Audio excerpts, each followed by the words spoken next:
କରଞ୍ଜିଆ ମିଳନ ପଡ଼ିଆରେ ଆଜି ସକାଳୁ ଚାଷୀମାନଙ୍କ ଭିଡ଼ରେ ମୁହୁର୍ମୁହୁ।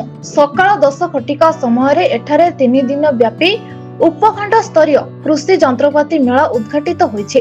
ମେଳାର ଉଦ୍ଘାଟନ କାର୍ଯ୍ୟକ୍ରମରେ କରଞ୍ଜିଆ ବିଧାୟକ ପଦ୍ମଚରଣ ହାଇବୁର ମୁଖ୍ୟ ଅତିଥି ଭାବେ ଯୋଗଦେଇ ମେଳାକୁ ଆନୁଷ୍ଠାନିକ ଭାବେ ଆରମ୍ଭ କରିଥିଲେ।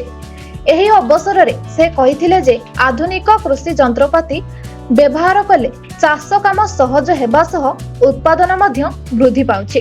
ସରକାରଙ୍କ ବିଭିନ୍ନ ଯୋଜନା ମାଧ୍ୟମରେ ଏହି ଯନ୍ତ୍ରପାତି ଚାଷୀମାନଙ୍କୁ ରିହାତି ମୂଲ୍ୟରେ ଉପଲବ୍ଧ କରାଯାଉଛି ବୋଲି ସୂଚନା ଦେଇଥିଲେ।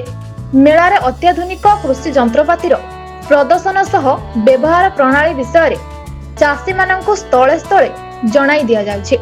ଏହା ଦ୍ୱାରା ଚାଷୀମାନେ ନୂତନ ପ୍ରଯୁକ୍ତି ସମ୍ପର୍କରେ ସଚେତନ ହେଉଛନ୍ତି। ଏହି ଅବସରରେ ଉପଖଣ୍ଡର କିଛି ସଫଳ ଓ ଅନୁଭବୀ ଚାଷୀଙ୍କୁ ଅତିଥିମାନଙ୍କ ଦ୍ୱାରା ସମ୍ମାନିତ କରାଯାଇଥିଲା।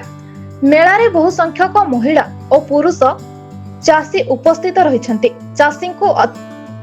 ଚାଷୀଙ୍କୁ ଆଧୁନିକ କୃଷି ପ୍ରଣାଳୀ ସହ ଯୋଡ଼ିବା ଉଦ୍ଦେଶ୍ୟରେ ଆୟୋଜିତ ଏହି 3 ଦିନିଆ କୃଷି ଯନ୍ତ୍ରପାତି ମେଳା କରଞ୍ଜିଆ ଉପଖଣ୍ଡ ପାଇଁ ଏକ ଗୁରୁତ୍ୱପୂର୍ଣ୍ଣ ପଦକ୍ଷେପ ବୋଲି କୁହାଯାଉଛି।